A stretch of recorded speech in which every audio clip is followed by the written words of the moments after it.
আল্লাহর কাছে দোয়া করতে হবে চাঁদ ওঠার সাথে সাথে। তারপরে আমরা যখন আজকে রোজা ভেঙে ফেলবো, চাঁদ ওঠার সাথে সাথে অনেকে আছে মার্কেটে দৌড়াদৌড়ি করবো। কিসের মধ্যে? অনেকে আছে সেলুনের দোকানে যাইব, বন্ধু বান্ধব নিয়ে আড্ডা দিব। অনেক যুবকরা আছে মদ খাইব, অনেক যুবকরা আছে যুক্তি করে ট্যাবলেট খাইব, অনেক যুবকরা আছে মাদক খাইব, অনেক যুবকরা আছে বাবা নামক ট্যাবলেট খাইব, পেন্সিল খাইব, ডাল করো মত করো এগুলা খাইব। আল্লাহর নবী বলেন তার জন্য আমি উৎসব দেই না। অনেক যুবকরা আছে ডেক্সে দেই না, গান বাজাইব। আছে না নাই? গান বাজার জন্য রাসূল বললেন তোমাদেরকে ঈদ দিয়েছি শরীয়ত মোতাবেক তোমরা পালন করবা, উদযাপন করবা, কিন্তু তোমরা আমি আল্লাহর বিরুদ্ধে যাইবা না, রাসূলের তরিকার বাহিরে যাইবা না। গেলে তোমাদের জন্য আমি আল্লাহ গজব দিতে বেশি সময় লাগবে না। ঠিক কিনা? ঈদের দিন বেশিরভাগ যুবকরা গান বাজনার আয়োজন করে। আছে না নাই? একটা পিকআপ ভাড়া লইয়া কয়েকটা ডেকসেট লইয়া যুবকরা দেখবেন গামছা অথবা জার্সি গুলা তাদের কোমরের মধ্যে বাইন্দা খালি করতে, তারা খালি শুধু নাচানাচি করে। জিজ্ঞাসা করলে যুবকরা গান দেন বাজতেছে, এটার অর্থ বলতে পারবানি? আমি কেন, আমার সহ্য গোষ্ঠ বলতে পারবে না। তাহলে কি কারণে তোমরা নাচানাচি করো, হালাহালি করো? কয়টা একটা জোশ উঠে কি হচ্ছে? এই জোশের কোন মা বাপ নাই, এটা হলো জাহান্নামী জোশ। কি নামে? জাহান্নামী জোশ। দেখবেন বিভিন্ন জায়গায় ঈদের দিন মানুষগুলা ডেকসেট বাজাইয়া বাজাইয়া নাচানাচি করতে করতে গত বছর কয়েকটা দেখছি অন্য গাড়ির ভিতরে ঢুকে গেছে। আছে না? এই রোডের ভিতরে গত বছর একটা গাড়ি অ্যাক্সিডেন্ট কইরা একবারে গিয়া খালের মধ্যে পড়ে রইছে। আল্লাহ গো, আমার বিরুদ্ধে চলবা, আমার রাসূলের বিরুদ্ধে চলবা, রাসূলের তরিকা ছাইরা অন্য তরিকা ধরবা, আমি আল্লাহ গজব দিয়ে তোদেরকে কালের মধ্যে ফেলাইয়া দিব। ঠিক কিনা? তাহলে এগুলা করা যাবে? এইগুলার থেকে দূরে থাকতে হবে। উদযাপন কিভাবে করবেন? আল্লাহর নবী বিশ্ব নবী রাহমাতুল লিল আলামিন জানিয়ে দিলেন তোমরা যখন চাঁদ দেখবা, দেখার সাথে সাথে দোয়া করার পর তোমরা সারা রাত ইবাদত করো। কি করার কথা? আবু উমামা রাদিয়াল্লাহু তাআলা আনহু থেকে বর্ণিত রাসূল করিম সাল্লাল্লাহু আলাইহি ওয়াসাল্লাম জানিয়ে দিলেন দুই ঈদের রাত্রি যারা ইবাদত করবে, সওয়াবের আশায় ইবাদতের মধ্যে মগ্ন থাকবে, সকল হৃদয়গুলা যখন যেই দিন মারা যাবে, কিন্তু আপনার হৃদয় কোনদিন মরবে না। আউযু বিল্লাহি মিনাশ শাইতানির রাজীম। বিসমিল্লাহির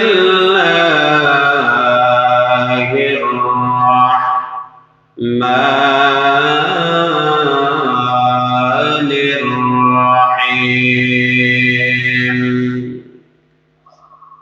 ওয়ালিতুকাম্মিলুল ইদ্দাতা ওয়ালিতুকাব্বিরুল্লাহ আলা মা হাদাকুম وَلَعَلَّكُمْ تَشْكُرُونَ. وقال رسول الله صلى الله عليه وسلم إن لكل قوم عيدا وهذا عيدنا. وقال رسول الله صلى الله عليه وسلم أخلص دينك يكفك العمل القليل، أو كما قال عليه الصلاة والسلام. صدق الله العظيم وصدق رسوله النبي الكريم، ونحن على ذلك لمن الشاهدين والشاكرين والذاكرين. والحمد لله رب العالمين.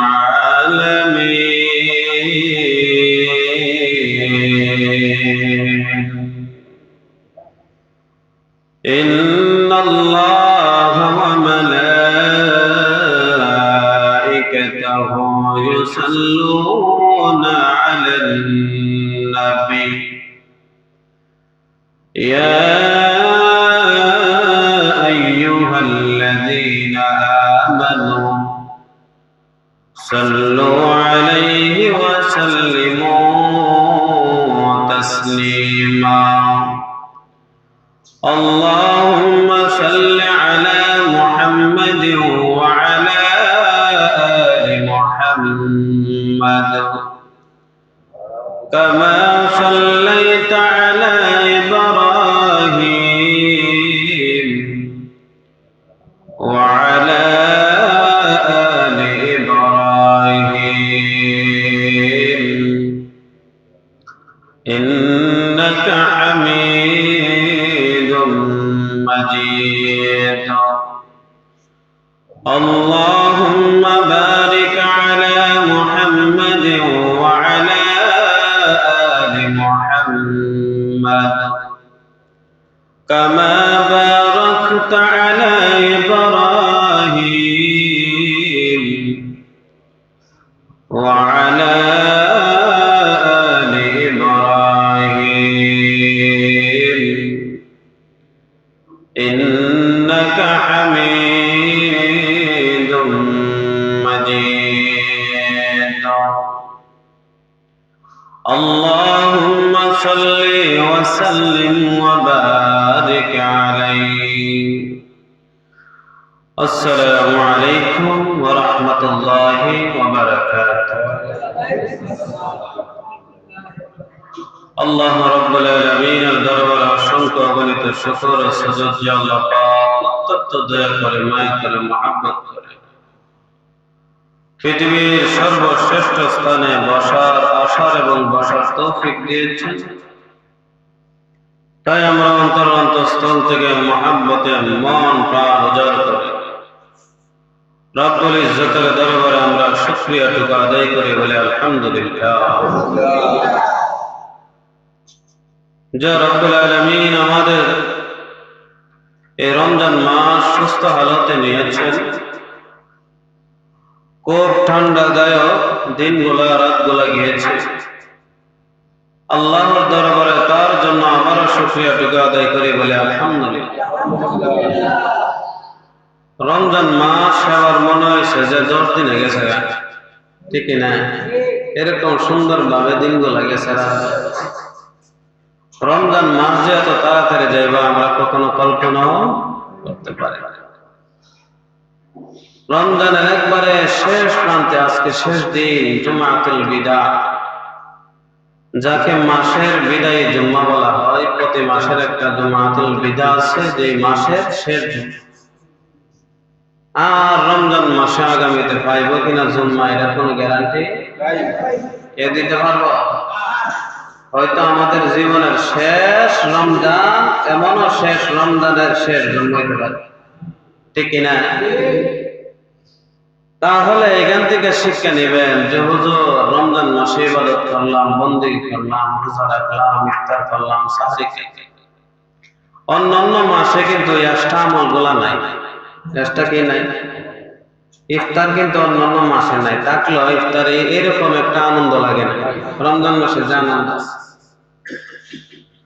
অন্যান্য মাসে তারাবির নামাজ নাই, কিন্তু রমজান মাসে আল্লাহ তারাবির নামাজ দিচ্ছে। অন্যান্য মাসে সাহারি খাইলে যে আনন্দ লাগে রমজান মাসে, অন্যান্য মাসে যদি সাহারি খান একলা একলা খাইবেন, কিন্তু কেউ ডাহাডাহি নাই, ঠিক কিনা? কিন্তু খুব আনন্দের একটা মাস হলে কি মাস? রমজান। আর এই রমজান মাস পাইব কিনা আল্লাহর দরবারে দোয়া করবেন, আল্লাহ আমার হায়াতটুকু আগামী রমজান পর্যন্ত আপনি বাড়াইয়া দেন। দোয়া করার দরকার আছে না নাই? আমি বারবার এই ফজিলতটুকু বলি, যারা সামনে প্রথমে আয়া পিছনের কাতারে বল, প্রথমে এখন কাতারে বল। সর্বপ্রথম কাবা খানা কাবার উপরে 120টা রহমত প্রতিদিন নাজিল হয়। কয়টা? সবাই ভালো কথা। কয়টা রহমত নাজিল হয়? 120টা। কয়টা নাজিল হয়? হওয়ার পরে 120টা এই কানা কাবার মধ্যে থাকে কিছু, মদিনা শরীফ যায় কিছু, প্রত্যেকটা মসজিদে মসজিদের ইমাম সাহেব যে জায়গার দ্বারা এই জায়গার রহমত নাজিল হয়। কোন জায়গা? সবাই কথা বলেন তো একটু। ইমাম সাহেব যে জায়গার দ্বারা এই জায়গা কি হয়? রহমত নাজিল হয়, সব নাজিল হয়। আল্লাহ রাসূল বলছেন ইমাম সাহেবের জায়গা থেকে শুরু কইরা ডাইন সাইডে প্রথম কাতারের ডাইন সাইড থেকে সব শুরু হয়ে যায়। কি সাইড থেকে? ডাইন সাইড, তারপরে বাম সাইড, তারপরে পিছনের আবার ডাইন সাইড, তারপরে আবার কি বাম সাইড। যারা পিছনে বয় প্রথমে আয়া সব কে থেকে শুরু হয়? কত গান সামনের দিকে না পিছন থেকে? যারা পিছে মনে করে যে পিছন থেকে মনে শুরু হয়, হ্যাঁ ঘর থেকে শুরু হয় সামনের দিকে। পিছনে যারা বসে আর লাভ হয়েছে না লস হয়েছে? লস হয়েছে। এমনও কিছু লোক আছে দেখবেন যারা তাবারক বাটে লাস্টে দিয়ে তাবারক খায় না, ঠিক না? তাহলে সামনের দিকে যাইতে যাইতে অনেকে আছে পিছনে তাবারক সব পাইতো না, এরকম আছে।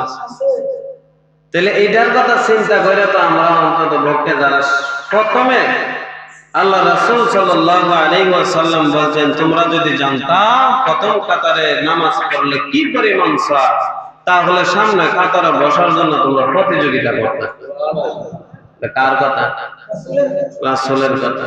দামি না অদামি? দামি কথা, মূল্যবান কথা, খুব ফজিলতপূর্ণ কথা, কিন্তু আমরা এটা মানি না, আমলে নেই না। এটা আমলে নেবেন অন্তত পক্ষে যারাই আসেন প্রথম কাতারে বসবেন, নিয়ত করবেন যে আল্লাহ আমরা প্রথম কাতারে বসাই।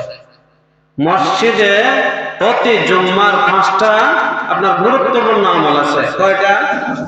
5টা। এর মধ্যে আছে যে সামনের কাতারে বসা, চুপচাপ হইয়া কোন ধরনের কথা কওয়া যাবে না, মনোযোগ খুতবা শোনা। প্রথম কাতারে বসার কথা 5টা আমলের ভিতরে আছে। কয়টা আমলের ভিতরে? 5টা আমলের ভিতরে। তাহলে আমাদের আমলে নিতে হবে, শুধু ওয়াজ শুনলে হবে না, ওয়াজ আমাদের ভিতরে ফিট করতে হবে, আমলে ফিট করতে হবে। তাহলে আমাদের এই ওয়াজ শোনা কার্যকারী হবে, বয়ান শোনা কি হবে? কার্যকারী হবে, কাজে লাগবে, কাজে লাগানোর দরকার।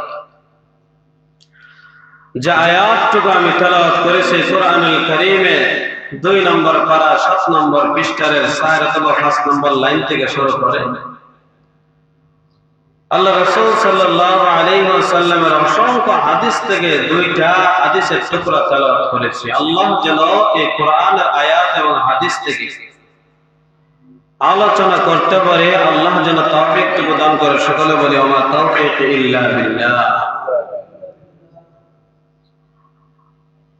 আল্লাহর নবী বিশ্বনবী রাহমাতুল লিল আলামিন জানিয়ে দিলেন, আল্লাহর নবী যখন হিজরতে গেলেন, যাওয়ার পর মদিনার মধ্যে কিছু লোক, একদল মানুষ 2টা ঈদ উদযাপন করেন। 2 ঈদ যখন উদযাপন করে 2 দিন তারা আনন্দ উল্লাস করে, তারা গান বাজনা করে, বিভিন্ন ধরনের খারাপ কাজেও তারা এই আনন্দের দিনে জড়িত হয়ে যায়। আল্লাহর নবী তাদেরকে জিজ্ঞাসা করলেন, হে মদিনাবাসীরা, তোমরা এই দিন উদযাপন করো 2 দিন, তোমরা কিসের কারণে উদযাপন করো? ইহুদিরা বললেন, আমরা উদযাপন করি কারণ হলো আইয়ামে জাহিলি যুগের থেকে আমাদের বাপ দাদা কইরা আসছে, এই জন্য আমরা ওই 2 দিন আমরা আনন্দ উদযাপন করি। নাউজুবিল্লাহ। আল্লাহর নবী বললেন, তোমরা এটা কোথায় থেকে পাইলা? বলে আমার বাপ দাদা করে আসছে, আমাদের পূর্বপুরুষরা করে আসছে, তার জন্য আমরা এই উদযাপন করে থাকি। ইসলামের ভিতরে এগুলা নাই। কিন্তু আল্লাহর নবী সাল্লাল্লাহু আলাইহি ওয়াসাল্লাম বললেন, ওই 2 দিন যখন তারা উদযাপন করে, দিনগুলা উদযাপন করে, তারা বিভিন্ন ধরনের খারাপ কাজ করে, যা মনে চায় তা করে, ঈদের দিন মনে করে, উদযাপনের দিন মনে করে। আল্লাহ বললেন, এগুলো আমাদের জন্য জায়েজ নাই। আল্লাহ রাব্বুল আলামিন আমার নবীকে জানিয়ে দিলেন, ইন্নাল্লাহা ক্বাদ আবদালাকুম খায়রান মিনহুমা ইয়াওমাল আযহা ওয়া ইয়াওমাল ফিতর। নিশ্চয় এই দুই দিন পরিবর্তনে মুসলমানদেরকে দুই দিন দিলেন, একটা হলো ঈদুল আজহা আর একটা হলো ঈদুল ফিতরের দিন। কয়টা? তাদের এই দুই দিনের পরিবর্তনে মুসলমানদেরকে কয় দিন দিলেন? দুই দিন। তারা যেমন ভাবে দুই দিন উদযাপন করে, তারা কিন্তু শরীয়ত মেনে উদযাপন করে না। তারা তাদের প্রথা হিসাবে, তারা বাপ দাদার নীতি রীতি হিসাবে তারা পালন করে থাকে, কিন্তু মুসলমানরা ইসলামের বাহিরে গিয়া করতে পারে না। মুসলমানরা কি করতে হবে? শরীয়ত মেনে করতে হবে, রাসূলকে ফলো করে করতে হবে। কয়টাই? একটা হলো ঈদুল আজহা আর একটা কি ঈদুল ফিতর। আল্লাহর নবী সাল্লাল্লাহু আলাইহি ওয়াসাল্লাম জানিয়ে দিলেন, প্রত্যেকটা জাতির মধ্যে নির্দিষ্ট কিছু দিন তারা উদযাপন করত, কিন্তু আমাদের মুসলমানের মধ্যে আমাদের উদযাপন করার দিন হলো দুইটা। এক নম্বর হলো ঈদুল ফিতর, দুই নম্বর হলো ঈদুল আজহা। সুবহানাল্লাহ। আমাদের কয়টা? দুইটাই। দুইটা ঈদের দিন আমরা আনন্দ করব, আনন্দ উল্লাস করব, কিন্তু আমরা অন্যদিন আনন্দ উল্লাস করব না। আল্লাহর নবী জানিয়ে দিলেন, আমার তরিকা মতে, আমার বিধান মতে, সুন্নাহ মতে ঈদের দিনও তোমরা আমি রাসূলকে ফলো করবা, তাহলে তোমাদের উদযাপন গুলা শরীয়ত মোতাবেক হবে। কি হবে? শরীয়ত মোতাবেক হবে। বলে হুজুর ঈদুল ফিতর কেন দেওয়া হয়েছে? বলে ঈদুল ফিতর দেওয়া হয়েছে মানুষগুলা যখন রমজানের চাঁদ ওঠে, চাঁদ ওঠার সাথে সাথে মানুষ নিয়ত করে আমি রোজা রাখবো, রোজা রাখা শুরু করে দেয়। আর যখন শাওয়ালের প্রথম চাঁদ ওঠে, আকাশের মধ্যে পাকা চাঁদ গুলা ওঠে, একটা চাঁদ ওঠার সাথে সাথে মানুষ আবার রোজা ভাঙ্গে। রোজা ভাঙ্গার কারণে আমার নবী জানিয়ে দিলেন, আল্লাহ রাব্বুল আলামিন রোজা ভাঙ্গার কারণে ওই দিন তারা আনন্দ উল্লাস করবে, তার জন্য আমি ঈদুল ফিতর দিয়ে দিলাম। এই জন্য কি দিয়ে দিলেন? ঈদুল ফিতর দিয়ে দিলেন। তারপরে বললেন ঈদুল ফিতর শুরু দিয়ে দিলেন, তাই নয়, যারা রমজান মাসে রোজা রাখলো, ইফতারি করলো, সাহরি করলো, তারাবির নামাজ আদায় করলো, নফল ইবাদত করলো, কোরআন তেলাওয়াত করলো, তাসবিহ তাহলিল করলো, দুরূদ শরীফ করলো, করার পরে যখন রোজা ভাঙলো, ঈদগাহে যাওয়ার সাথে সাথে আল্লাহর নবী বললেন তাদেরকে এমন ভাবে গুনাহগুলো মাফ করে দেওয়া হয়, গুনাহগুলো এমন ভাবে ক্ষমা করে দেওয়া হয় যেমন ভাবে একজন নবজাতক শিশু দুনিয়ার জমিনে মাত্র ভূমিষ্ঠ হইল।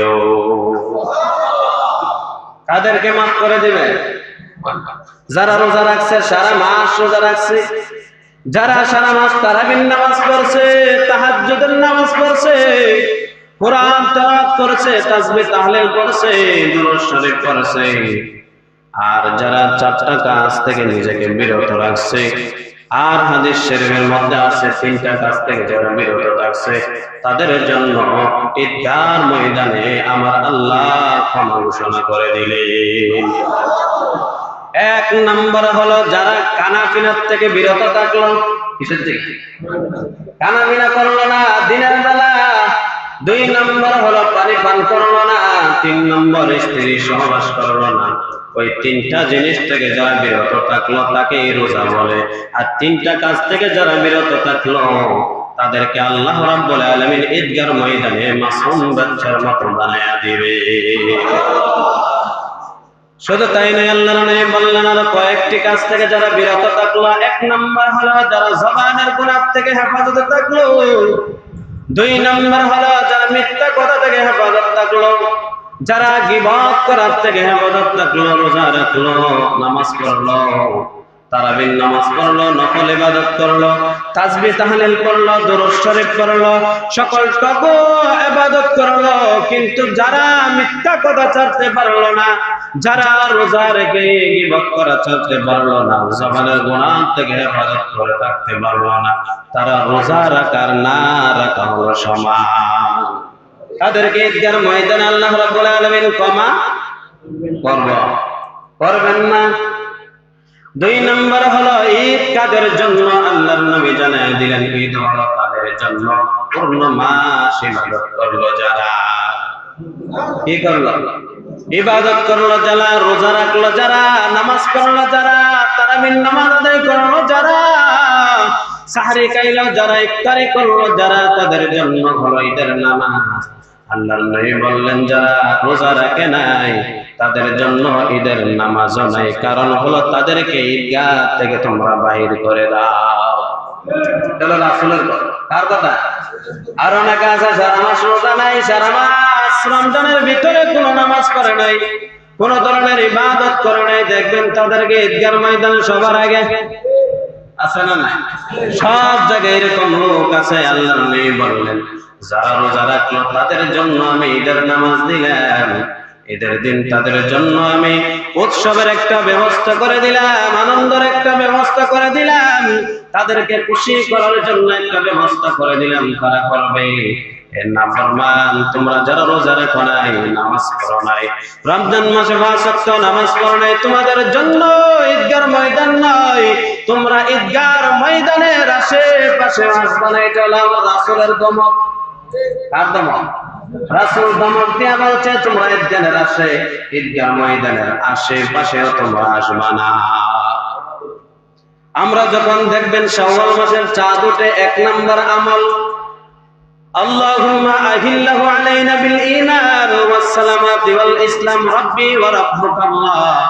এই চাঁদ দেখার সাথে সাথে আজকে তো চাঁদ উঠবে, আমরা চাঁদ ওঠার সাথে সাথে এই দোয়াটা করব। কি করব? এই দোয়াটা করব আল্লাহুম্মা আহিল্লাহু আলাইনা বিল ঈমান ওয়াস সালামাতি ওয়াল ইসলাম রাব্বি ওয়া রাব্বুকাল্লাহ। ইয়া রাব্বে কারীম, আমাদেরকে ঈমানের সাথে ইসলামের সাথে, হে চাঁদ তোমাকে যে আল্লাহ সৃষ্টি করছে আমাদেরকে ওই আল্লাহ সৃষ্টি করছে। ঠিক কি না?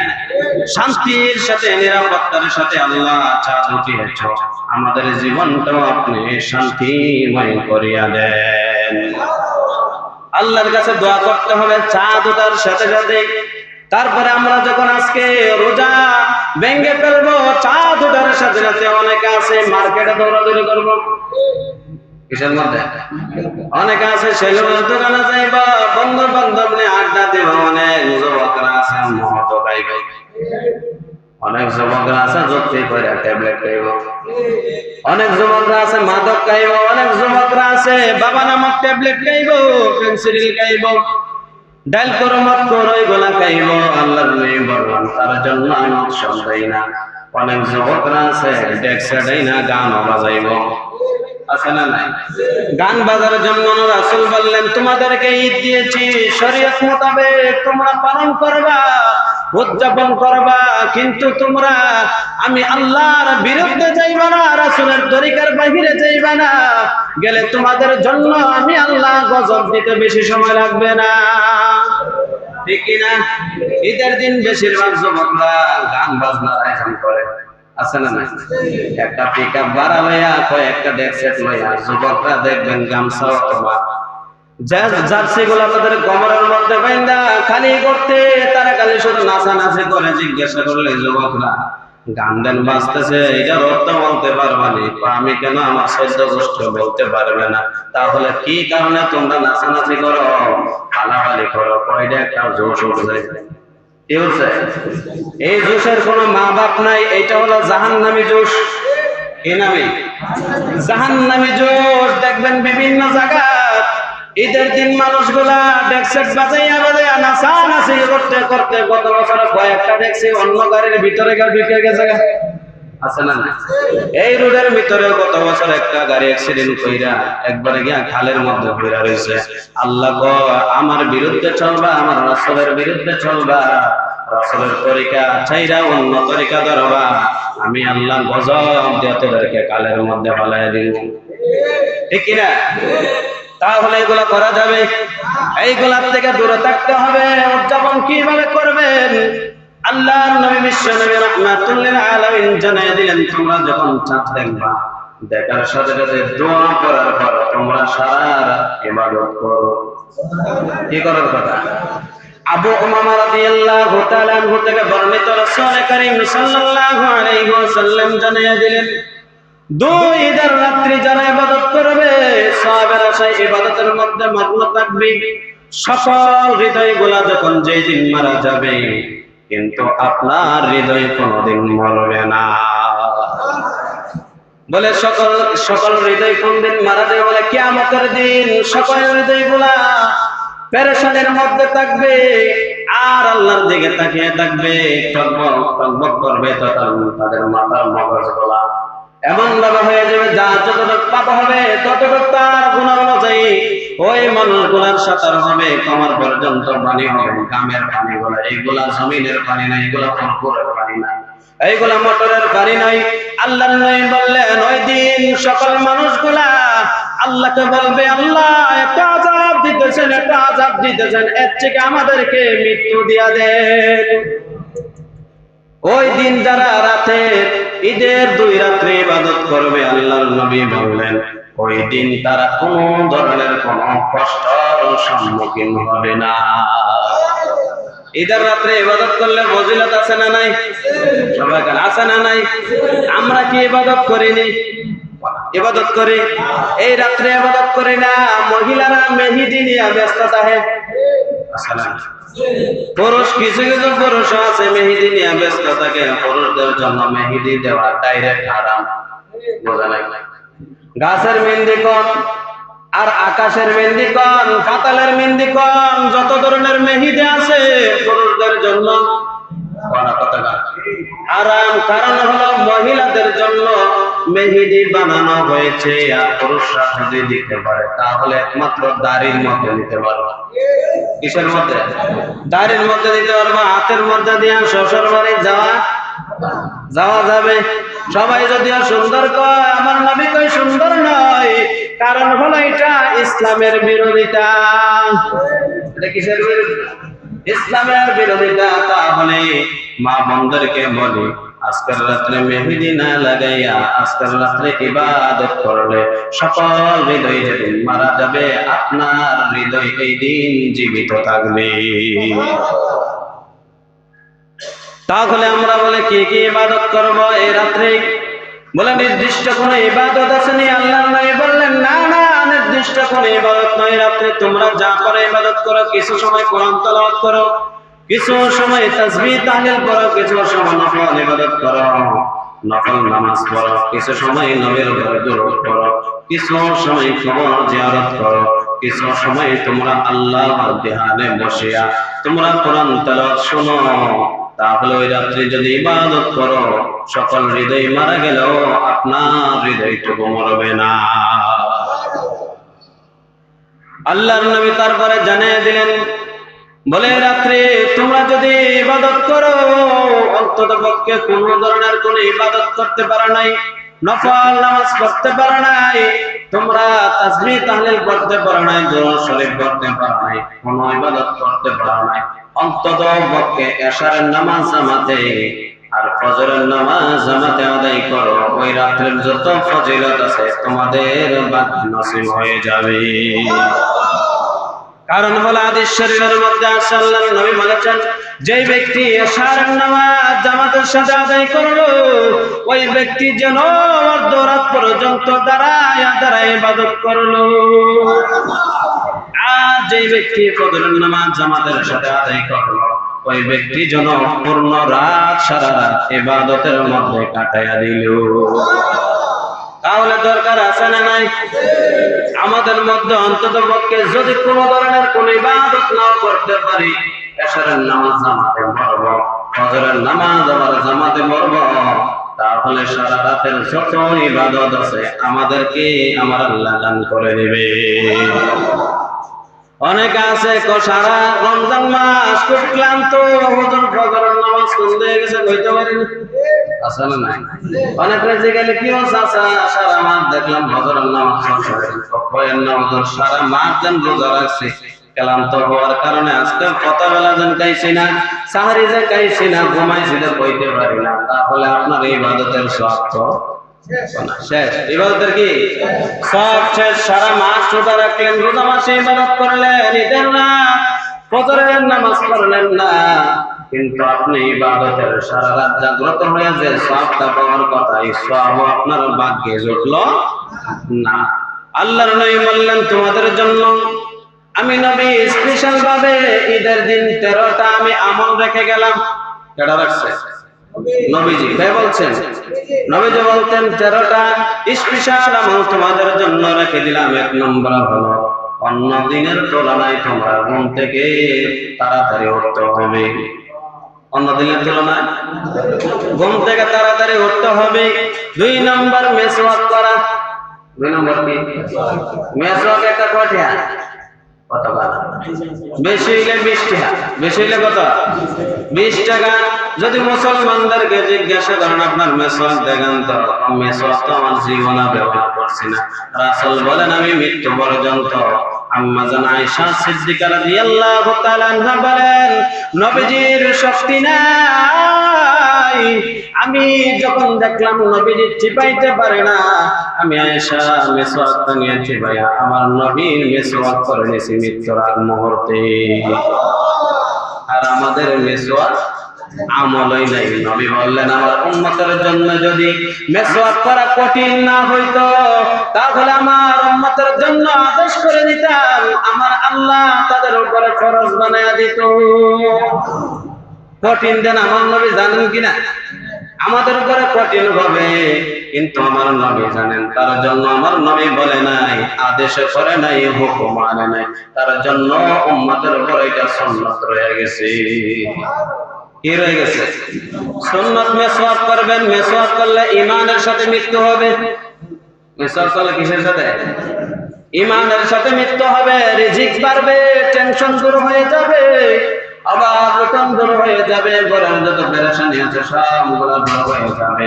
হযরত ওমর রাদিয়াল্লাহু তাআলা আনহু বলেন, আমি যখন রাতের বেলা ঘুমাইতাম, ঘুমানোর সময় আমার সাথে করে মেসওয়াক নিয়ে ঘুমাইতাম। যখন আমার ঘুম ভাঙতো আমি মেসওয়াক করতাম। আবার যখন সকাল বেলা ভোরে উঠতাম তখন আবার মেসওয়াক করতাম। মেসওয়াকের গুরুত্ব তারা কত বেশি দিত সাহাবীরা। আচ্ছা বলুন তো, সাহাবীরা বেশি রাসূলকে ফলো করছেন, আমরা তো রাসূলের যে আমলগুলো আছে সাহাবীরা বেশি করতো না, আমরা করতাম? সাহাবীরা যদি করে, আমরা দেন ফিতরা আদায় করি। কি আদায় করি? এই আলোচনা কুদুর করে শেষ। মনে করেন ফিতরা আদায় করি। অনেকে বলে যে হুজুর জব দিয়ে আদায় করতে হবে, খেজুর দিয়ে আদায় করতে হবে, খাদ্য দিয়ে আদায় করতে হবে। সবগুলার মূল টার্গেট হলো তার হাজত। তার কি? হাজত পুরা করা, তার আর্থিক সমস্যাগুলো দূর করা। কি করা? দূর করা। আবু ইসহাক রাহমাতুল্লাহি আলাইহি বলেন, আমি এক ঝাঁক সাহাবী, এক দল সাহাবীরা আমি পাইছি, পাওয়ার পরে ঈদের আগ মুহূর্ত তাদেরকে দেখলাম টাকা দেয়া ফিতরা আদায় করতেছে। সুবহানাল্লাহ। ঈদে আদায় করতেছে ফিতরা দিয়ে। এক ঝাঁক মানে কি? এক দল সাহাবীকে আমি পাইছি, পাওয়ার পরে আমি দেখলাম তারা টাকা দিয়ে ফিতরা আদায় করতেছে। এখন যারা বলে টাকা দিয়ে আদায় করতো না, তারা কি সাহাবীর থেকে বেশি বোঝে? সাহাবীদের থেকে বেশি বোঝে? তারা সাহাবীদের থেকে রাসূলের যে আমলগুলো আছে, সুন্নাহগুলো আছে, তারা কি বেশি করে? বেশি করছে। কিয়ামত পর্যন্ত সকল আলেম ওলামা যদি এক জায়গায় রাখা হয় আর একজন সাহাবীর পায়ের ধুলা যদি এক জায়গায় রাখা হয়, তারপরে সমান হবে না। বুঝছেন যে কিরকম দাম, তাদের কিরকম মূল্য। নবীকে যে সব দিয়া দেখছে, নবীজির যে কথাগুলো শুনছে, আমল করছে, মৃত্যু পর্যন্ত ঈমান নিয়ে মৃত্যুবরণ করছে, তাদেরকে সাহাবী বলা হয়। তাদেরকে কি বলা হয়? সাহাবী বলা হয়। আর যারা মনে করেন সাহাবীর আমল তারা মানে না, তারা আসলে নামদারি আহলে হাদিস, তারা সঠিক আহলে হাদিস হতে পারে। ঠিক কি না? খাদ্য দিয়ে রাসূল সর্বপ্রথম বলছে, হে উম্মতের দল, তোমরা ফিতরা দাও, মানুষের যেন হাজত পুরা হয়, মানুষের যেন আর্থিক সমস্যা দূর হয়ে যায়। একজন মানুষের যদি খালি শুধু আপনার মুড়ি দিতে দেখেন, সারা এলাকার মানুষ মুড়ি দেয়, ঘর বেড়ে লেগে মুড়ি দিয়া, তাহলে অন্য কিছু করবে কিন্তু দিয়া। বুঝেন না কথা? চাল যদি নিয়ে দেন, আমরা ঘরের ভিতরে সব চাল নিয়ে রাখলো, তাহলে অন্য কিছু কিনবো কিনা দিয়া? হ্যাঁ, যেটি মনে করেন এই হাদিসের ব্যাখ্যা করতে পারে না, এটির মাথার সমস্যা আছে। কি সমস্যা? মাথার সমস্যা আছে, দেখবেন সারাদিন সিগারেট টানে, সারাদিন বিড়ি টানে, দাড়ির বংশ নাই, দেখবেন এইগুলোই হাদিস নিয়ে টানাটানি করে। আছে না নাই?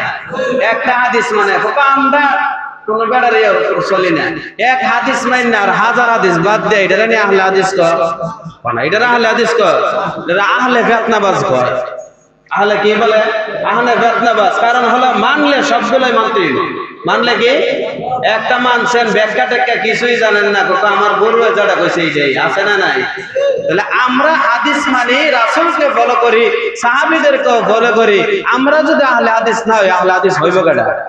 কথা বল। আহলে হাদিস তো যারা সব হাদিস মানে আমল করে, তাদেরকে কি বলা হয়? আহলে হাদিস। আল্লাহ যেন আমাদের সবাইকে বোঝার মতো তৌফিক দান করেন।